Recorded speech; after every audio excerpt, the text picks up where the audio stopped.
Hello students, तो आज हम पार्ट 4 में हैं हमारे चैप्टर 3 के private public and global enterprise के पार्ट 4 में है। जैसे कि लास्ट प्रीवियस पार्ट था पार्ट 3 की, अगर मैं बात करूं तो उसमें हमने पढ़ा था पब्लिक कॉर्पोरेशन। तो जाकर देख लीजिए, बहुत इंपॉर्टेंट पार्ट है, उसका लिंक मैंने इस वीडियो के डिस्क्रिप्शन में डाल दिया है, तो उसे जाकर जल्दी से फटाफट देख लीजिए। ठीक है, आज बात करेंगे गवर्नमेंट कंपनीज की, यानी पार्ट 3 की पब्लिक सेक्टर की, यानी पब्लिक जो सेक्टर हम पढ़ रहे थे, पब्लिक और प्राइवेट में दो पार्ट में चैप्टर डिवाइडेड है। तो प्राइवेट तो हम पिछले चैप्टर 2 में पढ़ चुके हैं फॉर्म्स ऑफ बिजनेस ऑर्गेनाइजेशन के रूप में। अब हम पढ़ने वाले हैं, यानी इस चैप्टर में जो हम कंटिन्यू कर रहे हैं वो पब्लिक सेक्टर को कंटिन्यू कर रहे हैं। पब्लिक सेक्टर के 3 पार्ट है, departmental undertaking, second public corporation है, थर्ड ये गवर्नमेंट कंपनीज। तो थर्ड हमारा लास्ट पार्ट आ चुका है गवर्नमेंट कंपनीज। इस जो पूरा पार्ट है पार्ट 4 में हम गवर्नमेंट कंपनीज को कवर करेंगे, उसके फीचर्स, उसके मेरिट एंड डीमेरिट। बात करते हैं पहले गवर्नमेंट कंपनीज के बारे में, जान लेते हैं गवर्नमेंट कंपनीज होती कौन सी हैं और क्या इनका काम होता है, कैसे वर्क करती हैं, किसके अंडर में वर्क करती हैं, कितना इनका रिफंड आता है, कितने इनके एक्सपेंसेस होते हैं, कैसे चलते हैं इनके एक्सपेंसेस, कौन इनको कंट्रोल करता है। ठीक है, मान लेते हैं, चलिए शुरू करते हैं। Government companies means any company in which at least 51% of the paid up share capital is held by the central और स्टेट गवर्नमेंट। कि ये कौन सी कंपनी होती है कि जो कंपनी एटलीस्ट 51%, यानी टोटल कितना होता है 100% होता है। तो गवर्नमेंट कंपनी का शेयर कितना होता है 51% पेड अप शेयर कैपिटल वो रखती हैं अपने पास, वो हेल्ड करके रखती हैं, यानी खरीद के रखती हैं सेंट्रल और स्टेट गवर्नमेंट। कौन? सेंट्रल और स्टेट गवर्नमेंट। वो कौन होगा? गवर्नमेंट कंपनीज में आ गए, गवर्नमेंट के लोग हैं ना वो, तो पार्शली और बाय स्टेट और सेंट्रल गवर्नमेंट। ठीक है, अब देखो टोटल कितने परसेंट होते हैं, यहाँ मैं सीधा सीधा आपको ऐसे ही बता देती हूँ, उसमें डेफिनेशन में जाने की जरूरत नहीं है। टोटल 100% होते हैं। अब 100% देखो यहाँ पे क्या है, गवर्नमेंट और प्राइवेट का मिक्सचर है, अगर मैं ये बोलूँ सीधी सी बात। अब ये गवर्नमेंट कंपनी कैसे कहलाई, इसका नाम प्राइवेट भी तो रखा जा सकता था।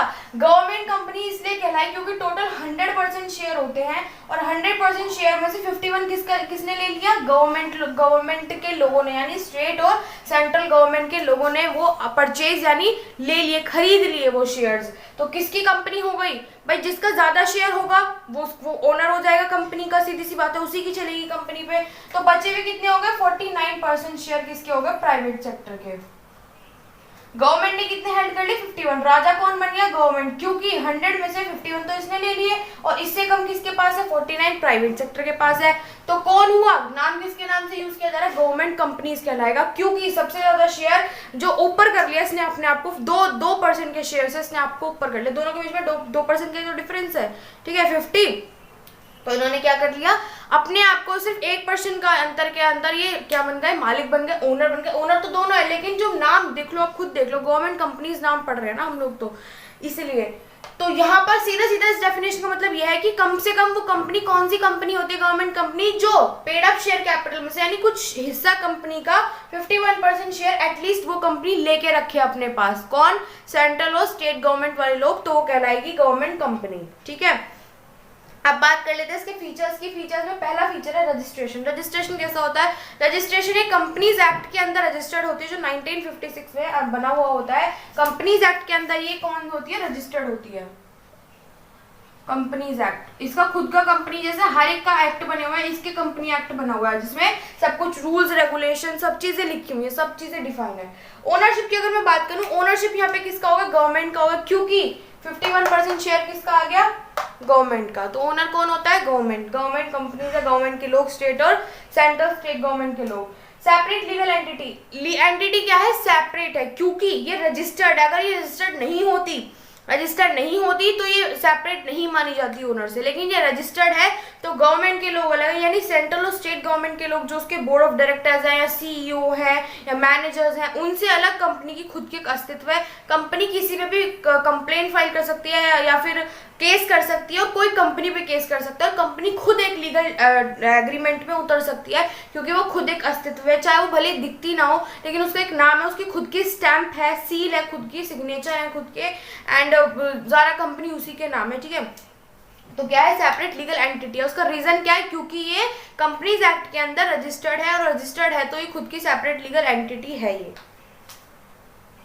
बात करें financial autonomy. Financial autonomy government companies में जो हमारे सेंट्रल स्टेट गवर्नमेंट यानी बोर्ड ऑफ डायरेक्टर जो होते हैं कंपनी के, उनको पूरी ऑटोनॉमी है कि वो कैसे भी कैसे का मतलब ये नहीं, गलत वे में कहने का मतलब ये है कि फाइनेंशियल ऑटोनॉमी उनको छूट है कि सैलरी किस हिसाब से देनी है और किसके हिसाब से कैसे सैलरी देनी है, कितना इंफ्रास्ट्रक्चर में खर्च करना है, कितना इन्वेस्टमेंट करना है, कितना एक्सपेंस करना है, कितना बचा के रखना है वेलफेयर के लिए, बाद में पब्लिक वेलफेयर के लिए कितना फंड में देना है, या कितना कंपनी के ऊपर खर्च करना है, सब चीज से वो फ्री हैं। कौन? जो कंपनी के अंदर बड़ी बड़ी पोस्ट पे सीईओ, सेंट्रल स्टेट गवर्नमेंट वाले भी जो इसके अंदर इन्वॉल्व है, यानी हमारे क्या बोलते हैं पॉलिटिकल पार्टीज जो इसके अंदर इन्वॉल्व है, उनको भी छूट है कि वो किसी भी तरीके से फंड का इस्तेमाल कर सकते हैं, जो फाइनेंशियल ऑटोनॉमी है, यानी पैसे की जो भी उन्हें छूट है, पैसे का जो भी डिसीजन लेना है। एफिशिएंट स्टाफ, स्टाफ कैसा एफिशिएंट है, मतलब अच्छा स्टाफ है। एफिशिएंट का मतलब है गुड एंड स्किल्ड स्टाफ। कैसा स्टाफ है? Good and skilled staff. वो कैसे? क्योंकि यहाँ पर हर चीज को लेके छूट है। गवर्नमेंट कंपनीज के जो भी सीईओ है तो वो क्या करते हैं, खुद से एग्जाम कंडक्ट कराते हैं, हर एक का इंटरव्यू लेते हैं, यानी जो रिक्रूटमेंट और रेम्युनरेशन का जो प्रोसेस है वो बहुत ही क्लियर और बहुत ही अच्छा और सिस्टमैटिक वे में उनका पूरा प्रोसीजर है। यानी पहले एग्जाम होगा, फिर इंटरव्यू देखेंगे, फिजिकल टेस्ट वगैरह जो भी मतलब होगा, उसका माइंड देखेंगे, उसका फिजिकल टेस्ट मतलब जो भी माइंड टेस्ट होगा या फिर IQ टेस्ट होगा, मतलब पूरा देख परख के वो एक एम्प्लॉय को लेते हैं जो अच्छा उनके पोस्ट के लायक एम्प्लॉय होता है। तो उसके हिसाब से तो अगर वो पूरी दुनिया में से मान लीजिए उन्होंने 100 लोगों ने अप्लाई करा उस वैकेंसी के लिए, तो 100 लोगों में से वो 10 लोग पहले छांटते हैं, 10 में से फिर वो 2 छांटते हैं, 10 में से 1 छांटते हैं, 2 में से 1 छांटते हैं। इसका मतलब क्या, उन्होंने बेस्ट का बेस्ट निकाला। तो इसलिए वो क्या हो गया, एफिशिएंट स्टाफ, क्योंकि वो खुद अंधे तो नहीं है, वो ऐसे किसी को भी निकाल लेंगे। जो परफेक्ट होगा वही आएगा, और जो आएगा वो क्या कहलाएगा, स्किल्ड और गुड वर्कर, यानी स्टाफ कहलाएगा। ठीक है, स्टाफ कैसा है, मतलब बहुत अच्छा स्टाफ है। लास्ट पॉइंट है अकाउंटेबिलिटी। अकाउंटेबिलिटी का मतलब क्या है, जवाबदेही। जवाबदेही जो गवर्नमेंट कंपनीज के जो एम्प्लॉय हैं या फिर जो स्टाफ है, जो मैनेजर है, सीईओ है, मैनेजिंग डायरेक्टर्स हैं, इनकी क्या, इनकी जवाबदेही बनती है पार्लियामेंट के अंदर।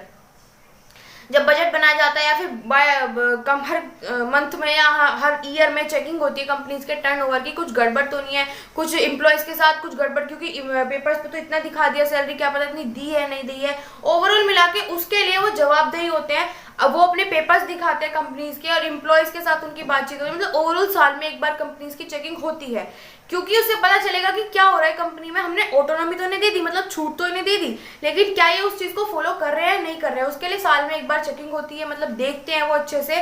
पार्लियामेंट वाले भी उनके पेपर्स भी देखते हैं, उनसे स्पीकिंग भी लेते हैं, यानी पूरे स्टाफ से पूछा जाता है, मतलब सबके साथ कुछ गलत तो नहीं हो रहा, उसके मिला के मतलब जवाबदेही होना होता है। मतलब कंपनीज वालों को, जो कंपनी के ओवरऑल अपर पोस्ट पे लोग हैं, हायर पोस्ट वाले जो लोग हैं, वो पार्लियामेंट में, यानी जो सरकार की जो बैठक होती है उसमें, क्योंकि बड़ी बड़ी कंपनीज होती है गवर्नमेंट की, तो सरकार की जो बैठक होती है उसमें सरकार पूछती है कि वो जवाबदेही होती है, वो पूछती है। तो गवर्नमेंट की जो कंपनीज वाले लोग हैं, यहाँ पर हायर पोस्ट वाले लोग, वो जवाबदेही होते हैं कि जो उन्होंने सवाल पूछा उसके लिए उन्हें जवाब देना है, क्योंकि वो जवाबदेही हैं, वो कंपनी के पूरा ध्यान रखते हैं, कंपनी के रक्षक हैं।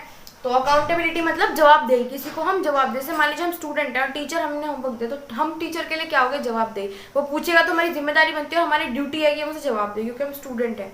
ठीक है, बात करते हैं मेरिट एंड डिमेरिट्स की। इसके मेरिट एंड डिमेरिट इतने इंपॉर्टेंट है जितने कि इसके फीचर्स और इसकी डेफिनेशन इंपॉर्टेंट है। तो आप फीचर्स में से मेरिट एंड डिमेरिट बना सकते हैं। तो बात करते हैं पहले मेरिट की, एडमिनिस्ट्रेटिव ऑटोनॉमी।